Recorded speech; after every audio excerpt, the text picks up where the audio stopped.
नवरात्रि के 9 दिन केवल उपवास के नहीं बल्कि उस शक्ति को पहचानने के हैं जो हमारे घर की कोमल मुस्कान में बसी है। जब हम 9 कन्याओं को घर में बुलाते हैं तो हम केवल बच्चों को नहीं बल्कि साक्षात 9 देवियों के स्वरूपों का आह्वान करते हैं। आइए जानते हैं कि कन्या की आयु के अनुसार उनके दिव्य स्वरूप और उनके सौंदर्य को जो प्रकृति की शुद्धता से निखरता है। देवी स्वरूप और उनका महत्व।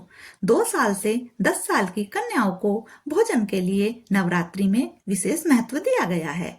तो कन्या की उम्र के हिसाब से कौन सी देवी का प्रतिनिधित्व कौन सी उम्र की कन्या करती है, आइए देखते हैं। 2 वर्ष की कन्या, सबसे पहले माता शैलपुत्री आती है।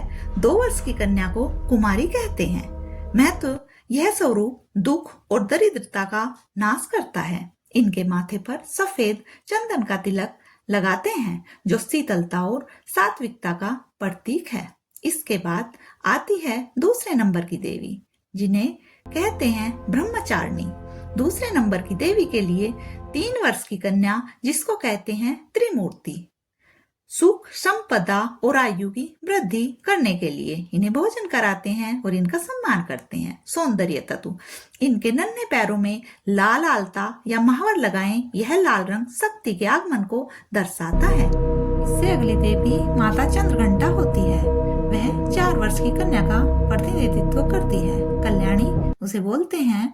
महत्व, विद्या, विजय, राज्यों की प्राप्ति के लिए इनकी पूजा की जाती है। सौंदर्य तत्व, इनके हाथों में मोगरे के फूलों के कंगन पहनाए। मोगरे की महक ज्ञान और पवित्रता का विस्तार करती है। इसके बाद अगली देवी कूष्मांडा आती है। 5 वर्ष की कन्या रोहिणी जिसे कहते हैं, उसका महत्व अच्छे स्वास्थ्य और रोगों से मुक्ति के लिए। सौंदर्य तत्व, इनके चेहरे पर हल्दी और मलाई का हल्का सा लेप लगाएं। हल्दी आरोग्य और सुनहरी आभा का प्रतीक होती है। इसके बाद अगली देवी आती है 6 वर्ष की कन्या के लिए। इनको बोलते हैं स्कंद माता। कालिका जिसे नाम दिया गया है। महत्व, बाधाओं का अंत और शत्रुओं पर विजय प्राप्त करने के लिए इनकी पूजा की जाती है। सौंदर्य तत्व, आंखों में शुद्ध देशी घी व नीम से बना काजल लगाएं। यह बुरी नजर से सुरक्षा और सुंदर बनाने का प्रतीक है। इसके बाद 7 वर्ष की कन्या के लिए देवी कात्यायनी आती है। चंडिका जिसे बोलते हैं। कन्या को महत्व, ऐश्वर्य और धन की प्राप्ति के लिए इनकी पूजा की जाती है। सौंदर्य महत्व, इन्हें लाल चुनरी ओढ़ाएं। लाल रंग ऊर्जा और समृद्धि का सबसे सुंदर रूप माना जाता है।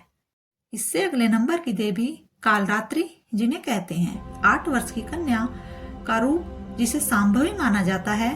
महत्व, कार्य सिद्धि और सम्मोहन। सौंदर्य तत्व, माथे पर कुमकुम और चावल अक्षत का तिलक लगाएं। यह विजय और अटूट विश्वास का सौंदर्य है। अगली देवी महागौरी आती है।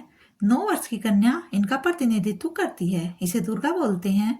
महत्व, कठिन कार्यों में सफलता और मोक्ष की प्राप्ति के लिए इनकी पूजा आराधना की जाती है। सौंदर्य, इन्हें गुलाब के फूलों का मुकुट पहनाएं। यह रानी स्वरूप और ममतामयी शक्ति को दर्शाती है। इसके बाद आखिरी नवरात्र की देवी जो सिद्धिदात्री होती है। 10 वर्ष की कन्या उनका प्रतिनिधित्व करती है, जिसे सुभद्रा बोलते हैं।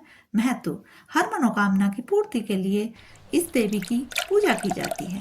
सौंदर्य तत्व, इनके हाथों में मेहंदी का छोटा सा बूटा या बेल बनाएं। यह शुद्ध खुशहाली प्रेम का प्रतीक मानी जाती है। यह सौंदर्य केवल सजावट नहीं है। जब हम कच्चे दूध और गुलाब जल से इनके पैर पखारते हैं तो हम उस प्रकृति की शुद्धि को अपनाते हैं। अपनी बेटियों को भी बचपन से ही इन प्राकृतिक चीजों से जोड़ें। हल्दी का उपटन, गुलाब जल, चंदन की खुशबू, यही वह शुद्ध सौंदर्य है जो कि मिलावटी नहीं है और बहुत ही ऊपर है ऐसे प्रसाधनों से जो बाजार में मिलते हैं।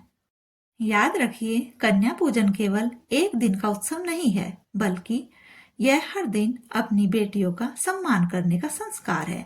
जब वह मुस्कुराती है तो घर में लक्ष्मी आती है। जब वह पढ़ती है तो सरस्वती का वास होता है। और जब वह अन्याय के खिलाफ खड़ी होती है तो साक्षात दुर्गा प्रकट होती है। अपनी बेटियों को शक्ति बनाएं, उन्हें सजाएं और सदा उनका सम्मान करें। शुभ नवरात्रि।